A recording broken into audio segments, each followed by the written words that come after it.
আজ আমি তোমাদের সাথে একটা ইউনিকর্ন ডিজাইনের সম্পূর্ণ ডেকোরেশন সহ রেসিপির ভিডিও শেয়ার করছি। ভিডিওটা স্কিপ না করে দেখলে তোমরাও এভাবে একটা কেক বানাতে পারবে। দেখো এখানে আমি চকলেট ফ্লেভারে, যেহেতু কেকটার অর্ডার ছিল তাই কোকো পাউডার আর ময়দাটা খুব ভালোভাবে মিশিয়ে নিলাম।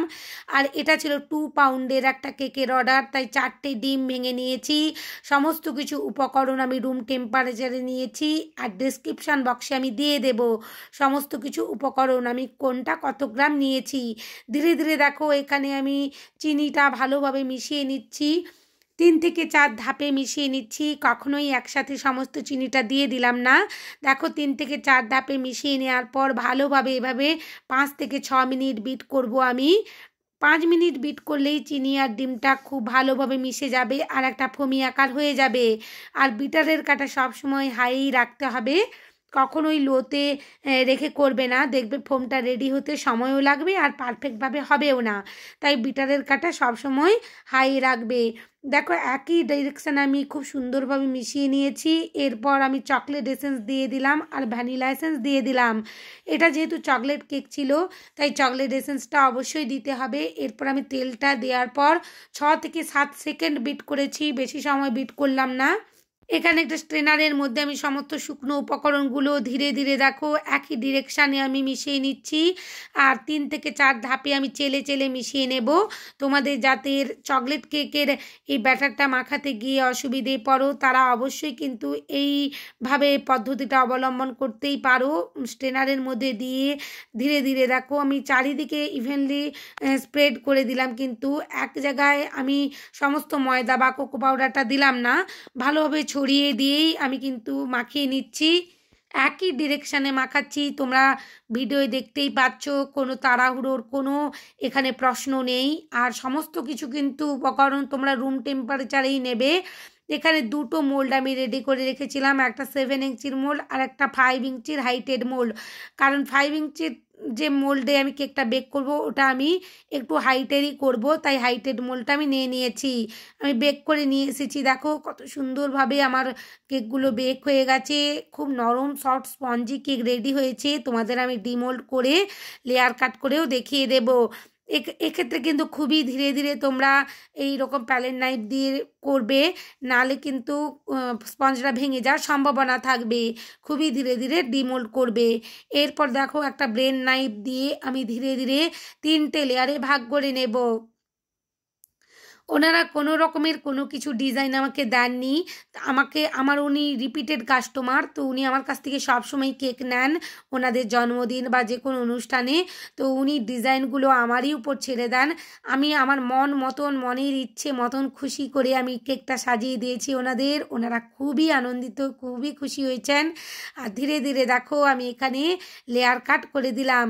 4টে ভাগে আমি ভাগ করেছি।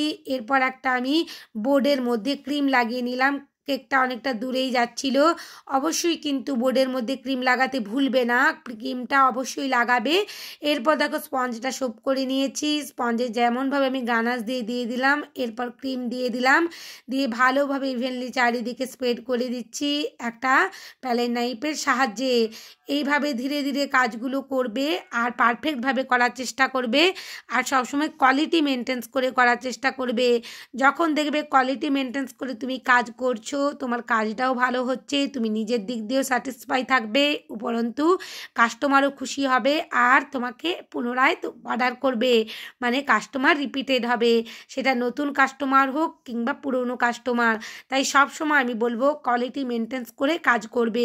ধীরে ধীরে দেখো আমার খুব সুন্দরভাবে ক্রাম কোটিং করা হয়ে গেল। প্রত্যেকটা লেয়ারই একই রকম হবে বলে আমি ছোট্ট ছোট্ট করে তোমাদের দেখিয়ে দিচ্ছি। কেবলমাত্র আজ ডেকোরেশনের ভিডিওটাই দেখাবো, আর ইউনিকর্নটা আমি কিভাবে বানিয়েছি সেটার ভিডিও আমি আলাদাভাবে কালকেই দেব, আগামীকাল। সেটা তোমরা দেখে নিও, যারা যারা ইউনিকর্ন বানাতে চাও অবশ্যই বানাতে পারবে। আর আজকে একসাথে রাখলে ভিডিওটা অনেকটাই বড় হয়ে যেত, তাই আমি সেটাকে আলাদা করে একটা পার্ট করে নিয়েছি। দেখো ধীরে ধীরে আমি ছোট যে স্পঞ্জটা সেটাও রেডি করে নিচ্ছি। একই রকমভাবে লেয়ারে গানাশ, তারপরে চকো চিপস এভাবে ভরে ভরে দিয়ে দিলাম। এরপর দ্বিতীয় লেয়ারটাও বসিয়ে দিয়েছি, সোপ করে নিলাম। অবশ্যই কিন্তু রুম টেম্পারেচারে হতে হবে এই সুগার সিরাপটা, গরম সুগার সিরাপ নিলে চলবে না। আবারও আমি ক্রিম দিয়ে দিলাম। এভাবে প্রত্যেকটা লেয়ারই আমি একই রকমভাবে করে নেব।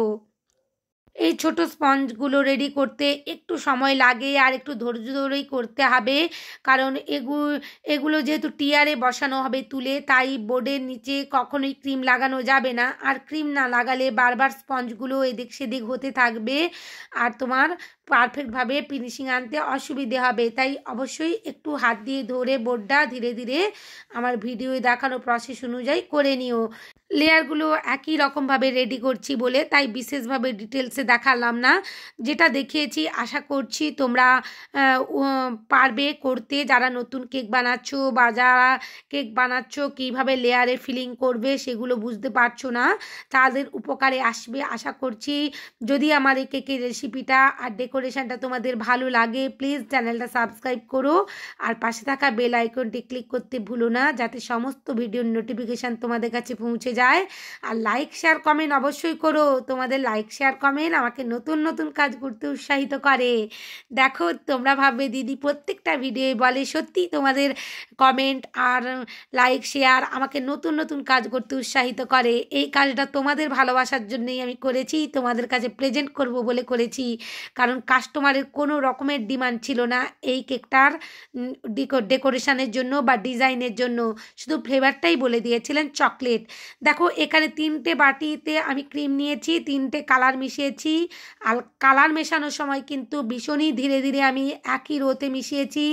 যদি তোমাদের কালার মেশানোর পর ক্রিমটা লিকুইড হয়ে যায়, এখানে একটা টিপস দিয়ে রাখি, তোমরা 5 থেকে 10 মিনিটের জন্য ক্রিমটা কালার মেশানোর পর ফ্রিজের মধ্যে সেট করে নেবে। ফ্রিজে রাখবে, ফ্রিজারে কখনোই নয়, অবশ্যই চাপা দিয়ে রাখবে, একটা লিড করে রাখবে। তারপরেই সেটা ভালোভাবে বের করে একটা স্প্যাচুলা দিয়ে মাখিয়ে নিয়ে এইভাবে যখন 2 বা 3টে কালারের কেক বানাতে যাবে অবশ্যই পাইপিং ব্যাগের মধ্যে ভরে নেবে।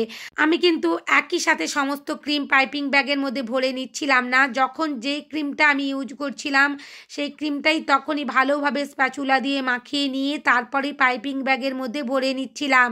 যদি পাইপিং ব্যাগের মধ্যে ভরে রেখে দিতাম 3টে ক্রিম একসাথেই, আমার কাজের হয়তো একটু কম হতো খাটনি, কিন্তু তুমি যখনই এখানে এই যে কাজটা করছি ফিনিশিংটা করছি, কিছুতেই সেই ক্রিম দিয়ে তুমি ফিনিশিং করতে পারবে না, কারণ ক্রিমটা ফেটে ফেটে যাবে আর একটা দাগ দাগ হয়ে যাবে, যেটা আমি অনেকবারই প্রত্যক্ষ করেছি। তোমরা এটা একবার নিজেরা করেও ট্রাই করতে পারো, কিন্তু আমি সাবধান করে দিলাম যেহেতু আমি এইরকম করে অসুবিধার মধ্যে পড়েছি। তাই যখন যে ক্রিমটা তোমরা কাজ করবে সেই ক্রিমটাই ভালোভাবে একটা স্প্যাচুলা দিয়ে মাখিয়ে নিলে, মসৃণ করে নিলে, তারপরেই পাইপিং ব্যাগের মধ্যে ভরে নিয়ে কাজটা করবে, তাহলে পারফেক্টভাবে কাজটা করতে পারবে। ক্রিমের মধ্যে কোনো রকমের ড্রাইনেস আসবে না, একেবারে স্মুথলি তোমরা কাজটা করতে পারবে। দেখো প্যালেট নাইফ দিয়ে আমি এক্সট্রা ক্রিমগুলো তুলে নিচ্ছি। আমি একটু রেনবো কালারেরই রাখতে চেয়েছিলাম, কারণ এটা যেহেতু ইউনিকর্ন একটা ডেকোরেশনের কেক বানাবো, ইউনিকর্ন থিম কেক বানাবো, তাই এখানে রেনবো কালারটাই আমি রেখেছি আমার মন মতন করে। এখানে একটা রেনবো টপারও বসানোর ইচ্ছে ছিল, কিন্তু আর সময়ের অভাবে করে উঠতে পারিনি। যেটা পেরেছি সেটাই তোমাদের কাছে প্রেজেন্ট করেছি, আর কাস্টমারও খুব খুশি হয়েছে, কারণ তিনি ওটা প্রত্যাশাই করেননি, এত সুন্দর একটা কেক, তো খুবই খুশি হয়েছিলেন। আর দেখো এখানে এবার যে ছোট স্পঞ্জটা রেডি করে রেখেছিলাম ক্রাম কোটিং করে, সেটাও ফ্রিজ থেকে বের করে এনেছি। আর ধীরে ধীরে দেখো একই রকমভাবে আমি এখানে ডেকোরেশনটা করে নিচ্ছি। প্রত্যেকবারেই কিন্তু আমি পাইপিং ব্যাগের মধ্যে ক্রিমটা আলাদা আলাদা করে মাখিয়েই ভরেছি, একসাথে কিন্তু আমি ভরে রাখিনি। খাটনি হয়তো একটু বেশি হবে, কিন্তু কাজ করবার সময় এতটা স্মুথলি কাজ হয়ে যাবে যেটা কল্পনারই বাইরে। দেখো ধীরে ধীরে কেকটা আমার কত সুন্দর স্মুথভাবে একটা ফিনিশিং এসে যাচ্ছে। খুবই সাবধানের সাথে কাজগুলো করেছি না, আর এডিটিংয়ের জন্য একটু ফাস্ট মনে হচ্ছে, কিন্তু তোমরাও ধৈর্য ধরে ধীরে ধীরে এই কাজগুলো করে নিও। বিশেষ করে এরকম 2-3টে কালার নিয়ে যখন কাজ করতে যাবে, প্যালেট নাইফটা তোমরা ভালো করে কিন্তু ক্লিন করে নেবে। আর এই যে এক্সট্রা ক্রিমগুলো বেশি হচ্ছে না, এগুলো বাদই হয়ে যায়। আমরা অনেকেই করতে গিয়ে ভাবি, আমিও নিজে পার্সোনালি ভাবি যে ক্রিমটা নষ্ট হলো, ক্রিমটা বেশি হয়ে যাচ্ছে, একসাথে সমস্ত ক্রিম মিশে যাচ্ছে, কিন্তু কিছু করার থাকে না। রঙগুলো মিশে গিয়ে এমন একটা কালার এসে যায় যে কোনো কেকেই এগুলো ইউজ করা যাবে না। একমাত্র তোমরা যদি আইসক্রিম করে নিতে পারো, কন্ডেন্স মিল্ক মিশিয়ে বা দুধ একটু মিশিয়ে, তাহলে ওটা কোনোভাবে ওয়েস্ট হবে না। আর একটা যদি নিজেদের বাড়িতে কেক বানানোর সময় লেয়ারে দিয়ে দিতে পারো, এই দুটো ছাড়া নালে কিন্তু ক্রিমটা বাতিলই করে দিতে হয়। দেখো এখানে আমি কি সুন্দরভাবে টিয়ারটা বসিয়ে দিলাম কোনো রকমের অসুবিধে ছাড়া। কেকটা অবশ্যই আমি 15 মিনিট সেট করে নিয়েছিলাম ফিনিশিং করার পর। এরপর পাইপিং ব্যাগ দিয়েই আমি একটা ডেকোরেশন করে নিচ্ছি, কোনো রকমের নোজেল এখানে ইউজ করছি না। তোমাদের যাদের কাছে নোজেল নেই বিশেষভাবে কেক বানানোর, তারা এইভাবে পাইপিং ব্যাগ দিয়েই কেবলমাত্র একটা ডিজাইন করে নিতে পারো, খুব ভালো একটা ডিজাইন তৈরি হবে। দেখো আমি 3টে কালারের যেহেতু আমি এখানে ইউজ করেছি, সেই জন্যই 3টে কালার দিয়েই বর্ডারটা করে নিচ্ছি, পিঙ্ক, ব্লু আর ইয়েলো। খুব ভালোভাবে আমি ভরে নিয়েছি এখানে। ধীরে ধীরে দেখো কাজগুলো করা হয়েই গেল আমার। কেকটা আমি ডেলিভারি দেওয়ার আগের দিনই বানিয়ে ফ্রিজের মধ্যে রেখে দিয়েছিলাম, আর ফন্ডেন্টের টপারগুলো আগের দিন রাত্রেই আমি বানিয়ে রেখেছিলাম। কত সুন্দরভাবে সেট হয়ে গেছে দেখো, এখানে ইউনিকর্নের হর্নটাও কত সুন্দর সেট হয়ে গেছে। এরপর আমি কেকে বসানোর জন্য একটা টেকনিক বলতে পারো বা টিপস বলতে পারো, তোমাদের সাথে শেয়ার করছি। দেখো এই ধরনের ভারী কোনো টপার যখনই তুমি কেকের সাইডে বসাতে যাবে, এই রকমভাবে চকলেটটা তোমরা মেল্ট করবে। কেবলমাত্র হোয়াইট কম্পাউন্ড চকলেট আমি এখানে ইউজ করছি, তোমরা ব্ল্যাকও ইউজ করতে পারো। চকলেটের সাথে কিন্তু কোনো কিছুই মেশাবে না। আমি এটা ভালোভাবে মেল্ট করে নিয়েছি, কেবলমাত্র হোয়াইট কম্পাউন্ড চকলেট ভালো করে মেল্ট করে নিয়েছি। মেল্ট করে স্পুনের সাহায্যে পুরো ইউনিকর্নের উল্টো দিকটায়, যে দিকটা কেকের দিকে আমি আটকে দেব, সেই দিকটায় লাগিয়ে নিলাম। এরপর 2টো স্টিক দিয়ে আমি আটকে নিচ্ছি চকলেটটা। ভালোভাবে আমি ফ্রিজের মধ্যে সেট করে নেব। এইভাবে যদি তুমি সিকিউর হয়ে একটা কেকের মধ্যে টপার বসিয়ে যদি 4 থেকে 5 ঘন্টার রাস্তারও পথ অতিক্রম করাও এই কেকটাকে ডেলিভারি দেওয়ার জন্য, কোনো রকমের ভয় করার দরকার নেই, কোনো রকমের অসুবিধের দরকার নেই। আমি কনফিডেন্সলি বলতে পারি পারফেক্ট পারফরম্যান্স হবে তোমার এই কেকটার। দেখো আমি আবারও ভালোভাবে যাতে খসে না যায় স্কিওয়ারগুলো, আবারও আমি চকলেট যে মেল্ট করে রেখেছিলাম সেটা আবারও দিচ্ছি। সেট একবার প্রথমবার করেছি, আবার দ্বিতীয়বার সেট করে নিলাম ভালোভাবে আমি এটা কনফার্ম হওয়ার জন্য। এরপর সেট হয়ে যাওয়ার পর 15 মিনিট ফ্রিজে রেখে দিয়েছিলাম, কোনো অসুবিধে নেই, কারণ আমি এরপরে ডেলিভারি করে দেব আর ওনারা নিয়ে গিয়ে কেটেই নেবেন। ধীরে ধীরে দেখো আমি এখানে টপারগুলো বসিয়ে দিয়েছি খুবই সাবধানে, কারণ কেকটা একেবারে ফিনিশিং, কেবলমাত্র ফাইনাল টাচ যেটাকে বলে সেটাই দিচ্ছি আমরা এখানে। ধীরে ধীরে দেখো ফাইনাল টাচ দিয়েই আমরা ডেলিভারি করে দেব। আর এই ধরনের ফন্ডেন্ট টপার দেওয়া কেকগুলো যখনই তোমরা ডেলিভারি করবে, কাস্টমারকে অবশ্যই বলে দেবে যে কাটার আধ ঘন্টা কি 1 ঘন্টা আগে যেন নিয়ে যায়।